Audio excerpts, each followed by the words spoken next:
दोस्तों, हम इंसान हर तरह के तरक्की की सीढ़ियों पर चढ़ते जा रहे हैं।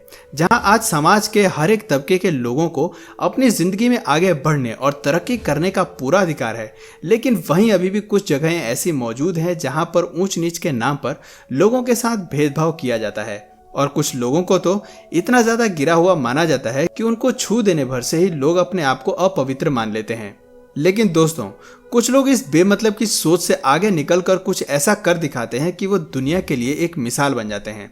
और आज हम आपको एक ऐसे ही शख्स की कहानी बताने वाले हैं जिनके बारे में सुनकर आप पूरी तरह से दंग रह जाएंगे। ताजने और उसकी पत्नी भारत के महाराष्ट्र के एक छोटे से गांव में रहते हैं।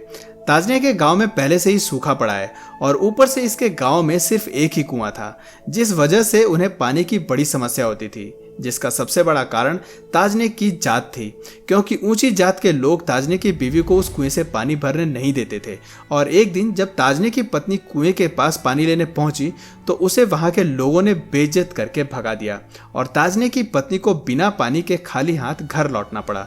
जिसके बाद ताजने की पत्नी ने ताजने से ये सारी बातें बताई कि कैसे आज उसे जलील करके कुएं के पास से भगा दिया गया।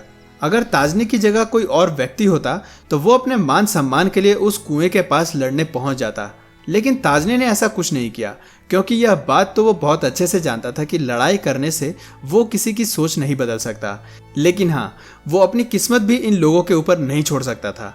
इसी वजह से उसने यह निर्णय लिया कि वो खुद कुआं खोदेगा। हालांकि यह बात कहने में जितनी आसान लग रही थी उतनी है नहीं, लेकिन ताजने ने यह निर्णय कर लिया था कि वो अब यही करेगा और वो एक ऐसा कुआं खोदेगा जहां से हर कोई बिना जात पात के आराम से पानी भर सकता है।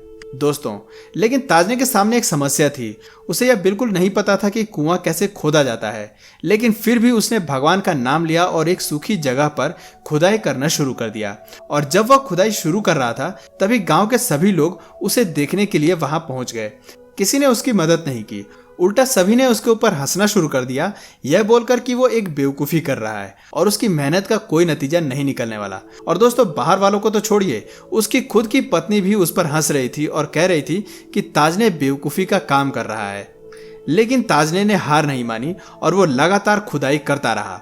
हालांकि दिन बीतते गए लेकिन उसकी मेहनत का कोई भी नतीजा नहीं मिल रहा था। और कुछ दिनों बाद ताजने को खुद पर गुस्सा आने लगा, जिसकी सबसे बड़ी वजह यह थी कि वह सिर्फ गड्ढा नहीं खोदता था, बल्कि मजदूरी करके उसे अपने परिवार वालों का पेट भी पालना रहता था।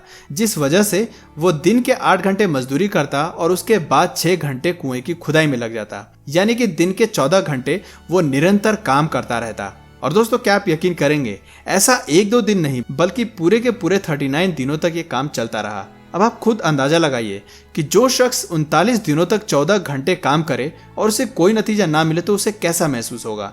लेकिन फिर भी वो अपनी जिद पर अड़ा रहा और अंत में भगवान ने उसकी सुन ली, क्योंकि 40वें दिन एक चमत्कार हुआ। उस दिन जैसे ही ताजने ने 1-2 बार गड्ढा खोदने के लिए हथियार मारा, उसके थोड़ी ही देर में पानी की एक धार ऊपर की तरफ आनी शुरू हो गई, जिसे देख के ताजने की आंखों से खुशी के आंसू निकल गए। दोस्तों, ताजने बहुत ही ज्यादा खुश हो गया था, क्योंकि उसकी 40 दिनों की मेहनत रंग लाई। अब उसके पास वो पानी था जिस पर उसका पूरी तरह से हक था और कोई भी उससे वो हक कभी भी छीन नहीं सकता था। और उसके बाद उसने पूरे गांव वालों को उसके कुएं से पानी भरने का निमंत्रण दिया और यह कहा कि इसमें कोई भी जात पात नहीं होगी और हर कोई इस कुएं से पानी भर सकता है। उसके इस काम के बाद जो लोग उस पर पहले हंस रहे थे, उनकी आंखों में एक चमक थी और सभी लोग ताजने को शाबाशी दे रहे थे। यहाँ तक कि उसकी बीवी भी, जो पहले उस पर हंस रही थी, अब खुद पर ही शर्मिंदा थी, क्योंकि उसने ताजने का साथ नहीं दिया, क्योंकि अगर वो ऐसा करती तो शायद यह काम और जल्दी हो जाता। लेकिन फिर भी ताजने को इस बात का कोई गिला शिकवा नहीं था और सभी लोगों को माफ कर दिया। ताजने के इस अनोखे कारनामे के बाद हर जगह उसके नाम का डंका बजने लगा, क्योंकि यह एक ऐसा शख्स था जिसने जात पात के लिए नहीं बल्कि अपने हक के लिए लड़ाई की, और वो भी किसी और से नहीं बल्कि स्वयं प्रकृति से। और फिर अंत में प्रकृति को हार कर उसे पानी देना ही पड़ा, जो कि अपने आप में बहुत बड़ी बात है। दोस्तों, आपका ताजने के साहस भरे काम पर क्या कहना है, कमेंट करके जरूर बताइएगा। और अगर इस वीडियो से आपको कुछ नया जानने या सीखने को मिला तो प्लीज़ इस वीडियो को लाइक करके अपने फ्रेंड्स और फैमिली में भी ज़रूर शेयर करना। और यदि आप इस चैनल पर नए हो तो प्लीज़ इस चैनल को सब्सक्राइब करके बेल नोटिफिकेशन आइकन को ऑन कर लीजिए, ताकि हमारे आने वाले वीडियोज़ आप मिस न करें। मिलते हैं फिर किसी वीडियो में नए टॉपिक के साथ, तब तक के लिए नमस्कार।